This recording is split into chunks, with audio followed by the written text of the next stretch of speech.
இன்று மார்கழி 20ஆம் நாள் ஆண்டாள் அருளிச் செய்த திருப்பாவையிலிருந்து பாசுரம் 20 மற்றும் அதன் பொருளை இந்த பதிவில் காணலாம்.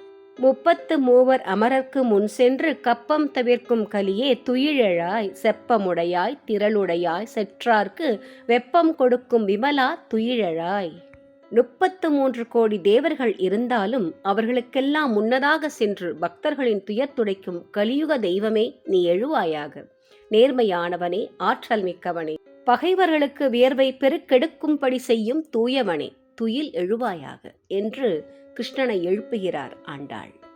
செப்பன்ன மென்முலை செவ்வாய் சிறுமருங்குள் நப்பின்னை நங்காய் திருவே துயிலெழாய் உக்கமும் தட்டொழியும் தந்துன் மணாளனை இப்போதே எம்மை நீராட்டேலோர் எம்பாவாய்.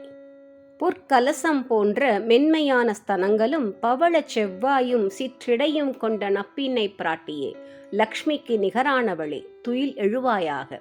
எங்களுக்கு விசிறி கண்ணாடி ஆகியவற்றையும் உன் கணவனாகிய கண்ணனையும் தந்து இப்போதே எங்களை அருள் மழையில் நனையச் செய்வாயாக என்று நப்பின்னை பிராட்டியை எழுப்புகிறார் ஆண்டாள். இப்போ முழு பாசுரத்தையும் பார்க்கலாம்.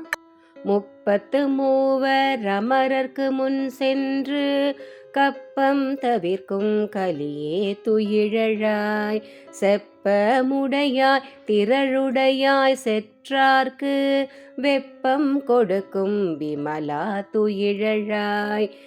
செப்பன்ன மென்முலை செவ்வாய் சிறு மருங்குள் நப்பினை நங்காய் திருவே துயிலெழாய் உக்கமும் தட்டொழியும் தந்துன் மணாளனை இப்போதே எம்மை நீராட்டேலோரெம்பாவாய்.